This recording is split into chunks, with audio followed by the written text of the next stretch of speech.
Alright, so 1 Corinthians 15 verse 33 speaks on how evil communications corrupt good manners. So you're like, okay, how does this fit into this week's topic? Well, this means that if you hang around bad people, you will become the next. And if they are not influencing you to do good, don't follow them because you need to be a leader, not a follower. I'm going to give an example.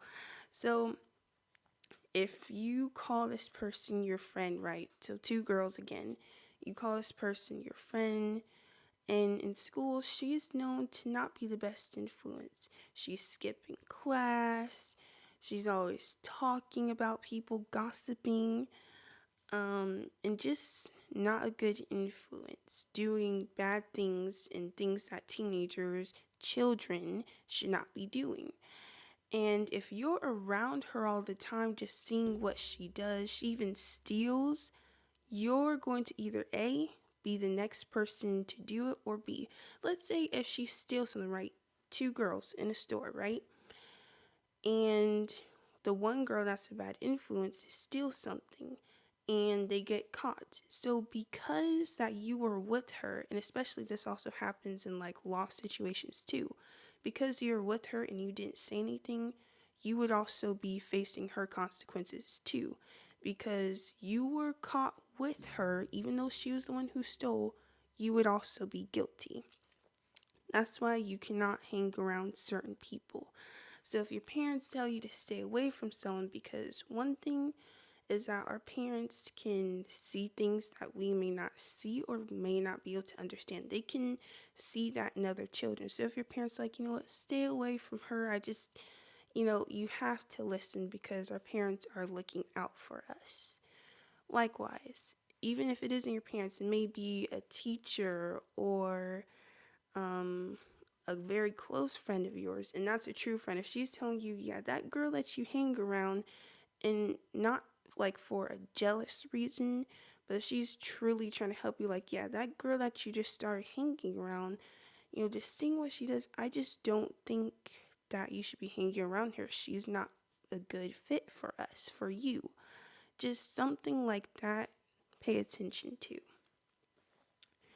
Alright, so next up is an article from BBC, and it's called My Friend Threw Acid in My Face.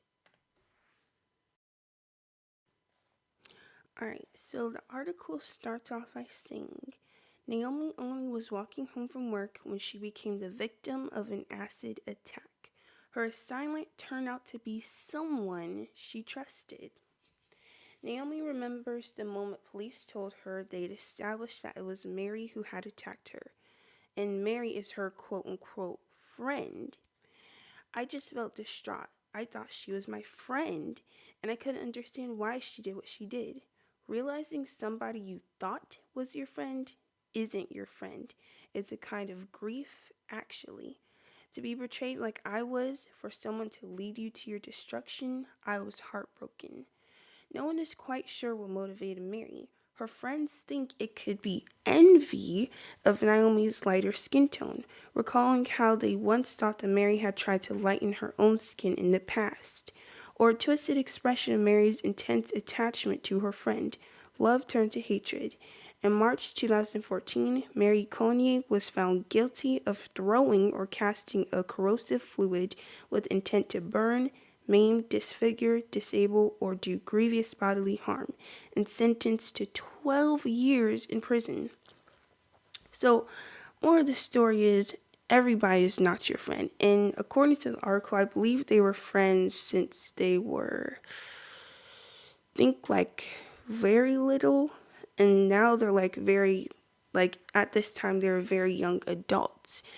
And her quote unquote friend was like, oh, I don't like you because ABCD. And another thing why everybody cannot be your friend is because, especially with girls, jealousy and envy and hatred is just a huge thing.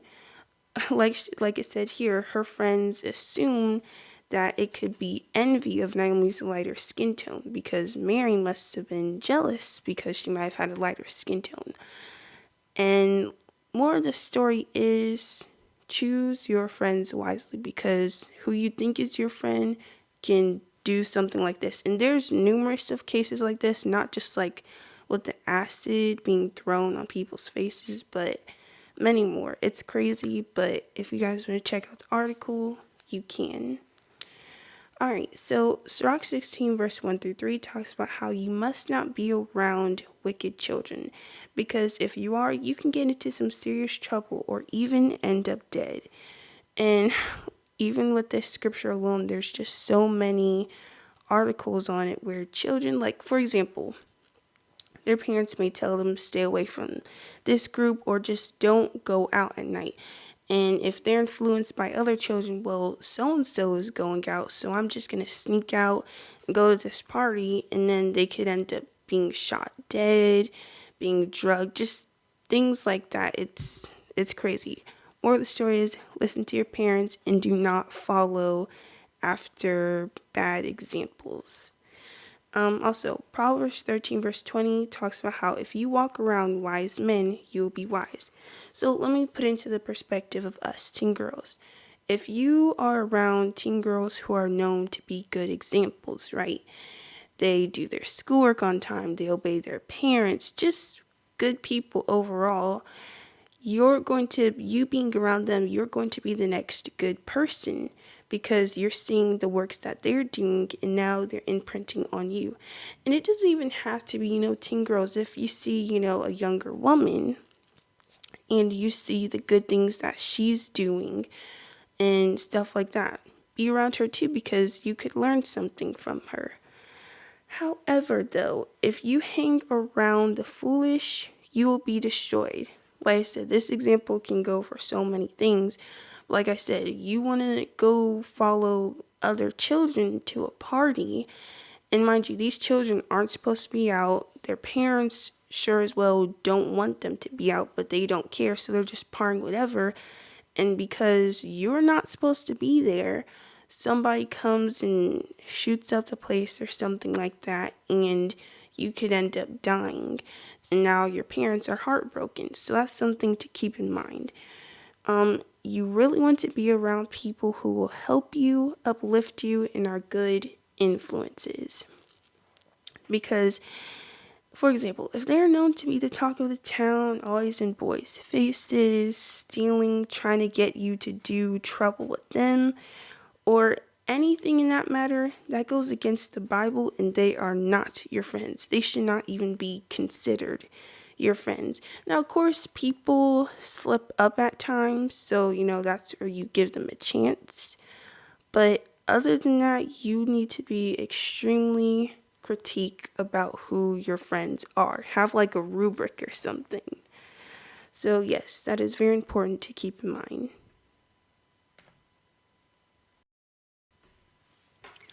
Alright, so section 4, be a good friend and example.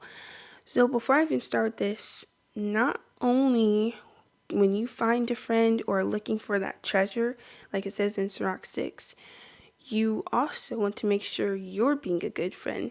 How are you going to find a good friend or look for one if you're not even a good friend for yourself? So you want to keep that in mind, because you also have to be a good example. She has to be a good example, and so do you, so that you can imprint on each other the good examples that you have. So in 1 Timothy 4 verse 12, it talks about how we must be good examples. So examples in our conversation, in faith, and in everything that we do, because when you speak, you're supposed to be speaking things of the Bible. You're supposed to be speaking wisdom. You're supposed to be speaking things correctly. You're not supposed to be talking about worldly things that you're not supposed to be talking about. Because when you are a friend like this can help you and your friend when they are down. So when your friend is down, you should know what to say. You should be like, you know what, it's all right. You're going to get through it. Encouraging her, uplifting her. Like, I know you got this. Like, I've been here since day one. You've been here since day one for me. Just little things like that to help them, to know that you're there, to know that you're listening, that you're there to support them. Because, For example, if your friend's about to do something they shouldn't or that could affect your life, you need to be the one to say something and remind them that what they plan to do or are going to do is not good. So, I don't know, let's say your friend, she's going through some financial troubles and she's seeing these shoes in the store and she really wants these shoes. And she's like, gosh, I don't have the money for these shoes, but I really want these shoes. Mind you, you're right there. And you should be like, that's not a good idea. Just wait till you get more money till you get the shoes. And she's like, no, I'm about to steal these shoes. And you're like, no, that's not a good idea because we're not supposed to steal. Do you know what could happen to you if you steal? Just little things like that to help her and remind her you're not supposed to be doing this. That's a good friend. That's going to help you and prevent you from getting into trouble. And that's how you should be as well. Because when people see you shine your light as a good example, they too will see you and follow after your example.